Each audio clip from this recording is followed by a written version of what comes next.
हाँ जी प्यारे बच्चों, पिछले वीडियो लैक्चर ਦੇ ਵਿੱਚ ਆਪਾਂ फ्रिक्शन बारे पढ़िया। Types of friction, static, limiting friction and dynamic friction. And then ਆਪਾਂ पढ़े लाज ऑफ लिमिटिंग फ्रिक्शन। तो इस लैक्चर ਦੇ ਵਿੱਚ ਅਸੀਂ पढ़ांगे एंगल ऑफ रिपोज या फिर एंगल ऑफ स्लाइडिंग। चलो, तो एंगल ऑफ रिपोज या फिर एंगल ऑफ स्लाइडिंग की हुंदा है, डेफिनेशन है, it is defined as the minimum angle of inclination of the plane with the horizontal such that a body placed on a plane just begins to slide. कहने तो भाव है कि आ sliding incline plane है, ਉਹਦੇ ਵਿੱਚ ਅਸੀਂ ਇੱਕ ਬੋਡੀ ਉੱਤੇ ਰੱਖੀ ਹੈ। ਜਿਵੇਂ ਜਿਵੇਂ ਅਸੀਂ ਐਂਗਲ ਵਧਾਉਂਦੇ ਹਾਂ ਉਹ ਵਾਲਾ ਐਂਗਲ ਜਿੱਥੇ body just begin to slides means body slide करती नहीं, बस जस्ट बिगिनस टू स्लाइड। बस थोड़ा जा भी 0.1 डिग्री भी जे तुसी एंगल इंक्रीज कर देने हो दैन बॉडी दे विच स्लाइडिंग शुरू हो जाती। ठीक है जी। तो ये है डेफिनेशन एंगल ऑफ रिपोज ते एंगल ऑफ स्लाइडिंग। ओके, मैं दोबारा एक्सप्लेन करता। डेफिनेशन क्या है, लिख भी देना। डेफिनेशन जड़ी है, it is defined as the angle of inclination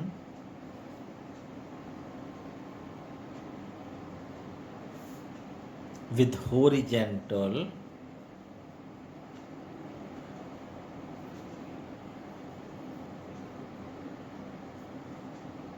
such that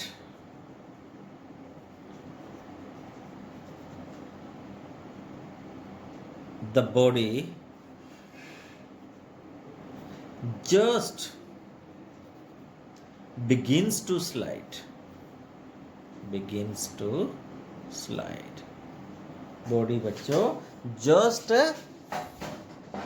sliding begin करती है ना। थोड़े सामने है बॉडी है, वेट हमेशा वर्टिकली डाउनवर्ड लगता है एम जी।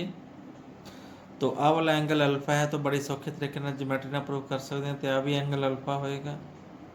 नहीं आ अल्फा है, तो इनू ये मिला देने 90 डिग्री होएगा, तो 90 माइनस अल्फा होएगा। तो ये आ वाला एंगल 90 डिग्री है, 90 माइनस अल्फा है, तो ये अल्फा होएगा। तो एम जी दो कंपोनेंट्स रिजोल्व कर सकते हैं, M G cos alpha and M G sine alpha. तो रिएक्शन हमेशा नॉर्मल होंदा परपेंडिकुलर टू द प्लेन, तो force of friction opposite direction दे विच होंदी है। ठीक है जी। तो सानू पता है R must be is equal to M G cos alpha and force of friction must be is equal to M G sine alpha. Means force of friction जड़ी है वो किदे बराबर है, एम जी साइन अल्फा ते है। मतलब just balanced हो रहे हैं। मीन्स थोड़ा जिहा एंगल वधिया नहीं, एम जी साइन अल्फा का कंपोनेंट वध जाएगा, तो ये नाल की वाला वैल्यू वध जाएगी, तो बॉडी थले नूं स्लाइड शुरू कर देगी। तो जिहड़ा रिएक्शन है आउट अपवर्ड रिएक्शन है वो किदे बराबर है, आर किदे बराबर है, M G cos of alpha. Okay, इसनू रेशो ले लेने, एफ अपॉन आर किदे बराबर होएगा, एम जी ने एम जी कट जाएगा, sine alpha upon cos alpha बराबर है टैन अल्फा। तो पिछले लैक्चर ਦੇ ਵਿੱਚ ਆਪਾਂ ਪੜਿਆ ਸੀ force of friction upon normal direction is equal to mu. Mu क्या है, what is mu, coefficient of friction.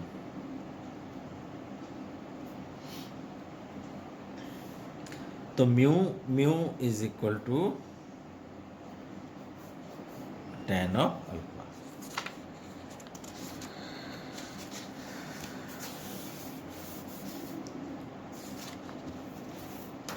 हाँ जी, mu is equal to tan of alpha. अच्छा बच्चों, आप पीछे पढ़ के आए हैं, mu is equal to tan of theta. Theta क्या सी याद होएगा थाडे, theta was angle of friction. then theta must be is equal to alpha. Hence I can write angle of friction is equal to angle of repose या फिर angle of sliding. Okay, then अगला topic है साढ़े कोल acceleration of a body. Next is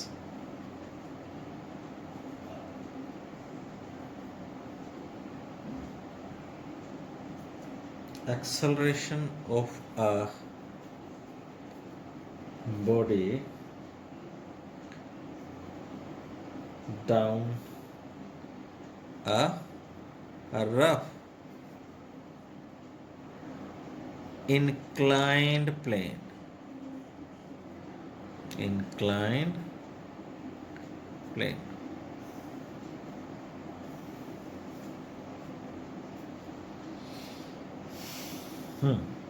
तो मीनस जो body थले accelerate करती है रफ इनक्लाइन प्लेन ਦੇ ਵਿੱਚ ਤੇ ਉਹਦੀ ਐਕਸਲਰੇਸ਼ਨ ਦੀ ਕੀ ਵੈਲਿਊ ਹੋਏਗੀ। ਹਾਂਜੀ ਲਓ ਇਹਦੀ ਡੈਰੀਵੇਸ਼ਨ ਕਰਦੇ ਹਾਂ ਆਪਾਂ। ਉਸੇ ਤਰ੍ਹਾਂ ਆਪਾਂ ਇਨਕਲਾइन प्लेन ਬਣਾਉਂਦੇ ਹਾਂ। This is A B and C. Once again alpha लिखते हैं या थीटा लिखते हैं वाट एवर सो। ठीक है जी। तो बॉडी सपोज आपने कोल बॉडी है एम जी जोड़ा बॉडी का वेट है थले नूं एक्ट करेगा। जे आ एंगल थीटा है तो आ भी थीटा होएगा। नाउ इधरले पासे होएगा एम जी कोस थीटा, हेठा नूं होएगा M G sine theta. Then upward direction विच क्या होएगा रिएक्शन आर। तो ये हो जाएगी इधरले पासे फोर्स ऑफ फ्रिक्शन, क्योंकि फोर्स ऑफ फ्रिक्शन की है हमेशा opposite direction to the direction of motion हो जाएगी। तो body is accelerating downward, acceleration नीचे नु है मीन्स नेट फोर्स भी नीचे नु है। राइट देखो under equilibrium R must be is equal to M G cos theta. ये तो हमेशा ही होना ना, नॉर्मल रिएक्शन जोड़ा है वो एम जी कॉस थीटा के बराबर होना, क्योंकि बॉडी थले नूं एक्सेलरेट कर रही है। ਇਹਦਾ मतलब थलड़ी फोर्स अपवर्ड फोर्स तो ਵੱਧ होएगी। राइट तो नेट फोर्स लिख सकता मैं, नेट फोर्स की होएगा small F which is equal to जी थलड़ी फोर्स है M G sine theta minus आउट ऊपर नूं फोर्स लग रही है फोर्स ऑफ फ्रिक्शन। तो बच्चों नेट फोर्स की वैल्यू तो है mass into acceleration. M A नूं मैं लिख सकता M G sine theta minus force of friction. तो बच्चों फोर्स ऑफ फ्रिक्शन की वैल्यू क्या हो जाएगी that is equal to mu के इंटू आर। हुण मैं म्यू के क्यों लिता, क्योंकि बॉडी थले नूं एक्सेलरेट कर रही है। तो हुण ये काइनेमेटिक फ्रिक्शंस होएगा। तुहानूं कराया है F upon R is equal to mu K. जे बॉडी मोशन दे विच है तो काइनेमेटिक फ्रिक्शन लैनी है, जे बॉडी रेस्ट दे विच है तो स्टैटिक फ्रिक्शन लैनी है। तो एफ की वैल्यू पुट कर देंगे इत्थे। तो एम ए की वैल्यू क्या हो जाएगी M G sine theta minus F. F की वैल्यू है म्यू के इंटू आर। आर की वैल्यू बच्चों इस इक्वेशन नंबर 1 तो पुट कर सकते M G cos theta. M A is equal to M G sine theta minus mu के R, R which is equal to M G cos of theta. तो M G नू common ले लेने है ना। तो sine of theta minus mu के cos of theta M into A. तो एम ना एम कटते हैं। तो बच्चों ए की वैल्यू क्या रह जाएगी G into sine of theta minus mu के कॉस ऑफ थीटा। ये एक्सप्रेशन कहता है acceleration of a body on a down rough inclined plane. ठीक है बच्चों, ओके, बहुत है इनक। Thank you, have a nice day.